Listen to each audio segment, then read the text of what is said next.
Yes, you're hearing it here live.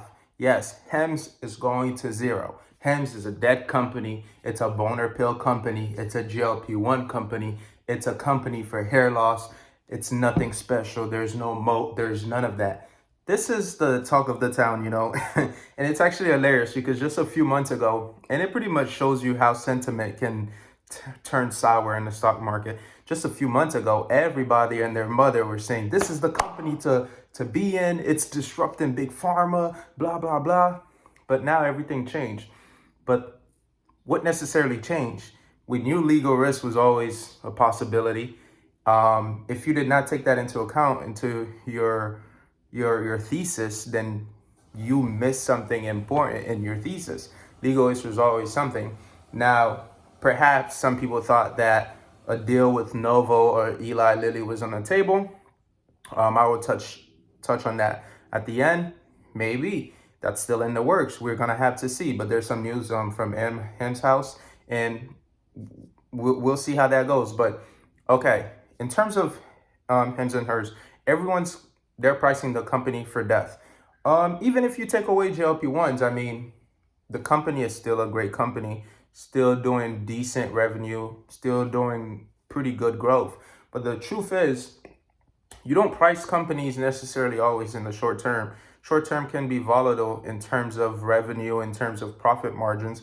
But honestly, even if you take a little longer to grow because you lose substantial revenues in the short term, but if the company continues to improve the platform, like Hims and Hers, we're seeing them. They're adopting sleep. They're adopting menopause. Hers is now running about $1 billion in revenue. And I believe this is going to be the bigger segment for Hims and Hers. I think the Hers category will surpass the Hims category. But again, I will touch on a few things from the recent quarter as to why I'm still bullish on the company. And right now at these prices, I mean, it's trading at something like 1.2 times sales, like whatever it is. I may be wrong on that, but to me, I think that's a pretty good deal. But again, I am not your financial advisor. Do not take any advice from me. I've been holding Hims. I was up 40 something percent, and now I'm down 50 plus percent. So clearly, I don't know what I'm talking about. Do not take any financial advice from me. Casper the Ghost is actually my financial advisor. So if you do need financial advice, take it from someone else. But here it is. I'll touch a few topics that I will talk about and bring up as to why it was the most important for the quarter. Popped up in the earnings and things we were seeing more expansions. Hims is actually global now. It's no longer just an American company. In that, yes, it is an American company, but it is spreading its wings. It's testing the waters in the UK. It's testing the waters in Japan through its acquisitions. A lot of people may see this as Hims being desperate, and this is their way of making up for their lack of growth, lack of revenue, and lack of subscriber growth. But the truth is, in reality, you can see this as a positive for Hims as well. Whenever you get to enter a new market without any friction of fighting the legal battles, learning the landscapes, but you can just enter into a new market, having talent and having people who already understand the differences in culture. Members in the United States are not the same as members in the UK, not the same as members in Japan, not the same as members in Australia, Canada. These people are different. And when you can just enter a new market, you can buy a new company. Why not? You gain the talent, you get the knowledge, you get the infrastructure that's already laid out, and you don't have to invest first on. So that's something very positive in my eyes. Another positive thing for Hims and Hers right now, they continue to increase their market share. I mean, they're still pretty much the leader in the field. I know a lot of people are making a lot of comments about Roe, Roe this, Roe that. Roe is really the company that people think Hims actually is. A lot of people see Hims as a GLP-1 company, but that's what Roe is. That's really what they are. Hims is really having the growth vectors. They're expanding into multiple different categories, and they're really trying to get you in.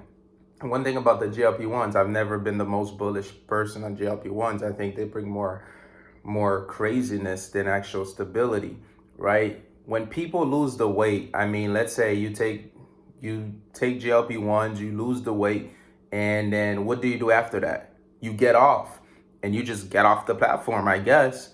But HIMS, they can get you into new things, right? A lot of times when people start losing weight, they don't just lose the weight and go back to their regular ways. They actually adopt a new way of life, a new way of thinking. They actually start to care about their health more. So that's why you see HIMS getting into wearables, getting into labs with biomarkers.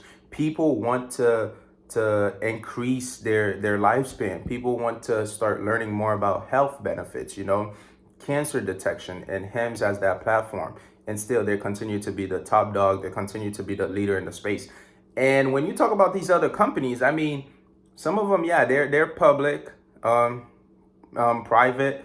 When you talk about Row, I mean, let's see their balance sheet. They're spending a lot on marketing. I don't think they're profitable, but again, a lot of times people see them as the competitor to HIMS, and yeah, that can be true, but we'll see.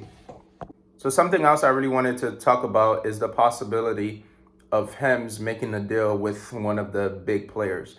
I don't think they will get a deal with Novo Nordisk. I just think that whole thing is just soured over. I just don't see it. I can't really see a scenario where they really do it. The battle is there, and in my opinion, I think Novo is willing to fight to the death, and HIMS is probably willing to fight to the death. And I just can't see a scenario where they come together to the table and agree to a deal. If you're expecting that, I think you should just sell out the company. If that's what your thesis is based on, is HIMS coming to an agreement with Novo, I don't see that. Now, can they come into an agreement with Lilly? That is an interesting one. And so, surrounding a possible agreement with HIMS and HERS and one of the giants. So Novo's out the deal for me. I just don't see that happening. Lilly, is that a possibility? So the chief medical officer, I believe, for Lilly, I'll actually have it in the background. HIMS House is posting that this guy now is following HIMS House, and he's also following the HIMS communications page on X. Now, some people, I mean, there's so much negativity around HIMS. I mean, some people are pretty much saying, oh, he's looking for ways to have the drop on HIMS, whatever they do that's illegal, so he can report it. But again, I don't really know what to make of this. I know some people may see this as a bullish sign. Perhaps they're interested. I mean, perhaps this is Eli Lilly really just sticking it to Novo in a sense. Perhaps they do come to the table and make a deal with HIMS and they crush Novo in the process. I mean, who knows? But again, I wouldn't bank on this, honestly. I do see more fights with Big Pharma. But again, if there is a deal to be made with one of the big players, I really just see HIMS making a deal with Eli Lilly more than anything. Novo, to me, that's out of the works, in my opinion. But again, let me know if you like this video, things I can improve on. This was my very first video I'm ever posting. I really don't know the whole process of how I should be doing this. I'm just kind of experimenting and being myself in the process and test things out. And let me know if you like this video. Leave a comment, follow, subscribe.